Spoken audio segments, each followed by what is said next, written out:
I love this place. It's been a big part of my life. There's a lot of guys out here preaching. I haven't seen you in a long time. I'm so happy you're here. If I forget any of the kids that play for me, I don't mean to. I appreciate this. This is an honor. I appreciate it. I want to say to the guys that played for me, I wish I was better. Raymond talked about that last game against, Kane talked about that last game against Bayside. I just wish I would have taken another timeout, put Cantorino in and just ran the belly with Pooch and Brian Scott, and we won that game, and that was on me. And I've lived that game over and over and over again. I wake up sometimes thinking about it. I wish I was better. I wish I was better for you guys. I wish I was better, and I thank you for this. I thank you for this. Guys that played for me, I love you. I love this important to what we're selling. Coach Anderson, you were 100% right in the things that you said. And if I forgot anybody, I'm sorry. I thank my family. My wife put up with a lot from me. My family took a lot of time from them. Miss Paris knows that. She knows what that's like. I thank you. I'm very humble, and thank you so much.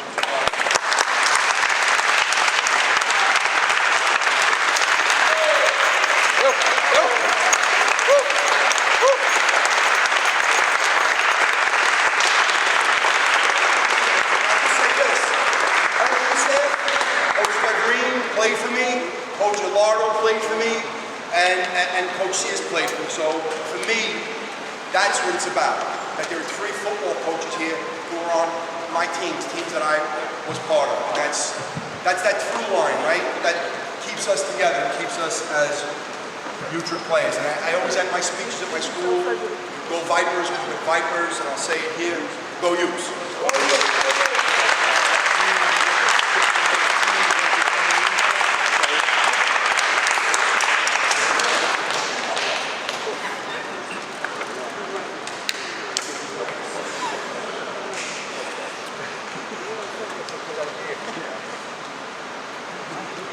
Ahead. A little slower than we thought. Just moving ahead.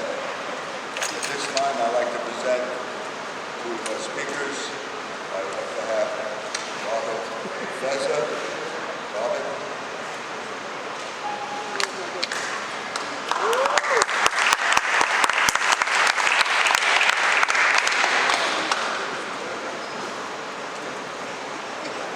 Can you hear me? Yeah.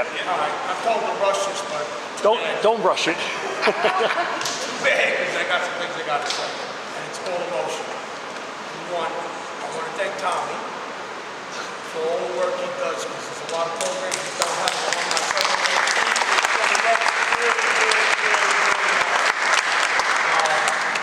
I coach at a different school. This is my heart. It's a little easy for me to not rally my troops right now. A couple of people here that I really want to give kudos to. Number one, getting on the road with Balamon, my captain's over there, was horrible. I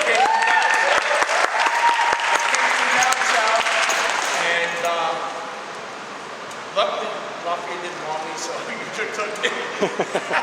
And I was the lineman. Jimbo, Ross, and Carlos, the first 3 Sinagos, you kept it behind him. So, he goes, but we went on. We were wishbone down south. All right, whatever. Sinaga had a plan. Getting back to that, I want to thank Coach Burke, Coach Sinaga, and Mr. Lee, which you finally pulled the trigger to get me in. No wrestling, but they got me in. And Ross picked on us for the next couple of years. There's a couple of guys I want to mention in the back there that I love. James Abazizi, Monty Rodden, and Reggie Vanderpool. These are the guys I worked on for. As sophomores, they picked on us. Juniors, we get to the championship. Lucky enough, they voted us as captains. Springtime comes. Sinaga, Coach Burke, they made us captains. We didn't, you don't know, you don't. And made us captains. We didn't know they were making us an extension of the captain. We thought we were going to the championship again. We just came I don't know none that go to the championship downtown. We're going to the championship again. Now, Sinaga, Coach Bert Rebus, and his captain, whatever situation may be, Sinaga goes, no. Pheasant, good teams playing in the field. Great teams playing in the field, on and off the field. Stay together. Lance, my brother, I'll never live with my life. From that day on, we brought the team together. Everybody, Reed was here, everybody's here. We never left. Tommy knows, we never left on and off the field. We went to Midwood, we scrimmaged everybody, went to Friends Field. We didn't have workout. So we played every day, we stayed together. We stayed together. My senior year was tough. It was tough for us. Horrible. At the end of that year, I don't like to fight and stuff because I about laying heads on the field. That's just me. We lost to Flushing. Coach Burke comes in and grabbed us. Coach Burke said, you guys are the best captains we ever had. Not knowing they're not leaving us. Sinaga goes, you guys got the blood out of the stone. Now these two are too smart because they know we're going to the championship next year. But we don't know that. Our heart's broken. Coach Burke asked us to come back and coach the JV. Start the JV up. Sure, but he trusted us. The best thing we do is give us responsibility. It's part of the whole thing. Just get It's good though. It's good. Come on. And me and captains and we're brothers for life. Every family party, everything, so the church house and everything, and never left that. Devastated running back, and sick cornerback coming up. Lester Hayes. Robert Ames.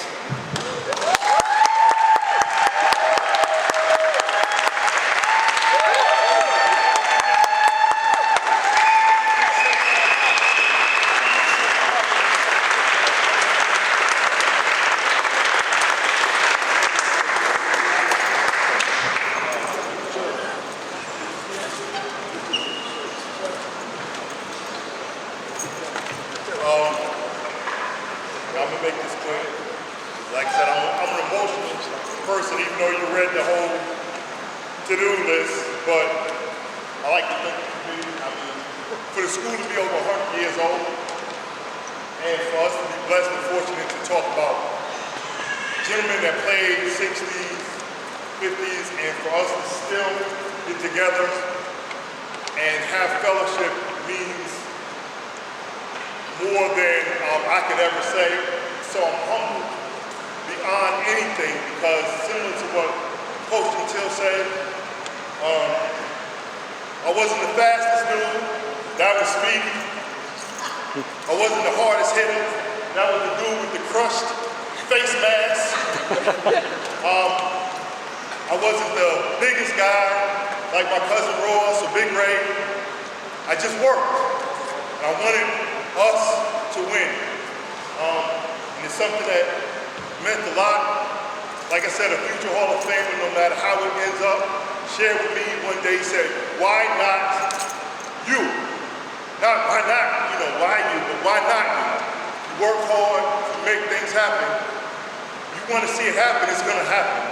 And like I said, my cousin Ross, that's my dog. You say best friends for life. Since 55 years, 56 years, he's always with me. He's always been a mentor, always been a leader. And I know, like I said, I wouldn't be out here without him. That's why I came to this school.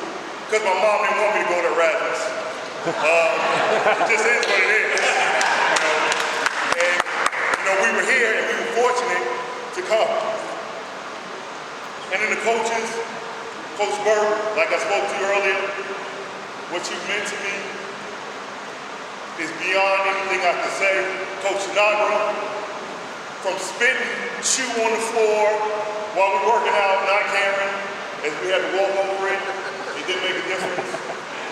Mr. Leibowitz, that my mother loved to no end,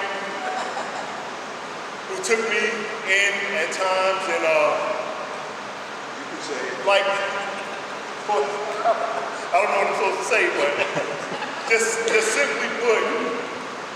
affected me like so many of us beyond anything we could ever say. Yeah, like I said, Coach Sinagra not being here.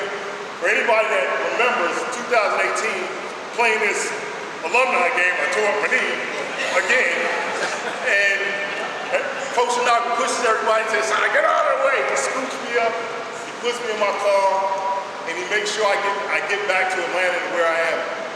This man, no matter when and what happens, he's always been there for me. He's always been around.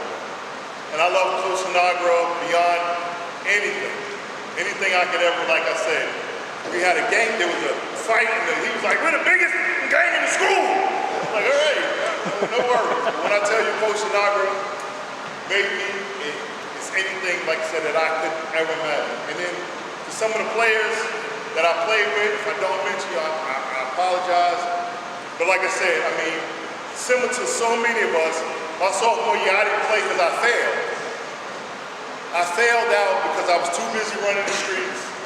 Could have ended up like so many of us in the ground, in jail.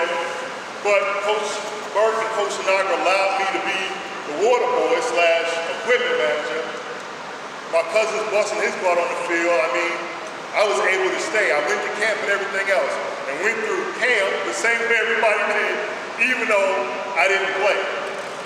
But it's basically full circle for me because that was my sophomore year and my junior year. I'm playing behind, like I said, future Hall of Famers. And I'm like, we made it to the championship. And as it says all the time, getting back was what we wanted. Unfortunately, that didn't happen through injuries, through close losses. But it made us work so much harder to make sure the guys behind us worked. And they went back to the championship. And we cried, I know I cried that Flushing game when we lost. And I said, you better get back. We better make it back. And we got back in '86. When I tell you some guys talk to me in Pheasant, they say, man, the stories about y'all, they're not true, but they are what they are. It just means so much to me. Like I said, trying to get through this, something that stuck with me my sophomore year, just as the equipment guy, another future Hall of Famer, Darren Secchio. I changed out his shoulder pad that had just broke during practice. And I'm like, we're getting ready for the game, and I tell him, I'm like, hey, we're gonna have a great game. He says to me, he says, yeah, continue to work hard, continue to be, it was something along that was positive. But for a sophomore to talk to a senior, or for a senior to talk to a sophomore that's not even playing, to feed into it with such a positive message, stuck with me. So I told Darren this a couple years back, he looked at me like, the unicorn, he's like, talking. But anyway, it stuck with me. In the fellowship and the unity that was created in this school, this utopia that I always call this school, is more than football, it's just everything. And to finish up, Fezza, Chris Waymer, you saw one, you saw the other. One of the three were together.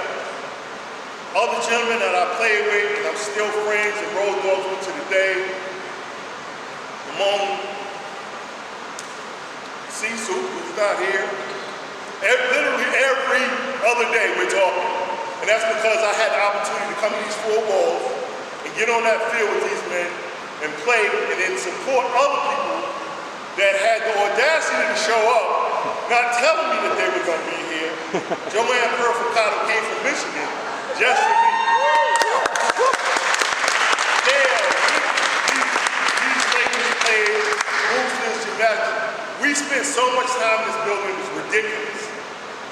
And like I said, it was because of this school that I was able to prosper in life through it all. The Bobacelli program, for those that didn't know it, if it were not for the Bobacelli program and my sister doing some of my homework, I would probably have never got a diploma. Mr. J, like Mr. Digwood said earlier, we were always in the SO office, and everybody's got an angel. And for those that did not know Celine Carr, she's my angel. She made sure I graduated. She made sure I graduated. And like I said, the accolades that I got playing on the field, and was able to roll over. It just meant so much to me. Just to close out, like I said, I'm humble, I'm honored. Beyond anything that I could ever share. That's why I have my son come and let him know that this here is so much bigger than just football. But to be honored is a humbling experience, and I thank you all so much. And I'll just finish now with this. The one woman that got on the train, that got on the bus to see me, my mother, she passed away. I used to hear, get him, and I knew she was here. And I knew she was at the game regardless of where we were playing at, Beach Channel or whatever. But I finished by saying thank you so much. It's so humbling. This will always be my utopia. It will always be a perfect scenario for life when I walk through these doors because of all of you, regardless from the 60s to 2024 and beyond. Thank you.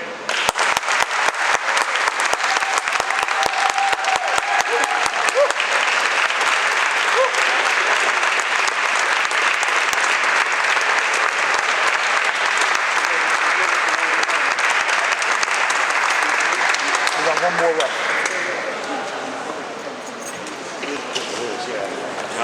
Tom. Congrats.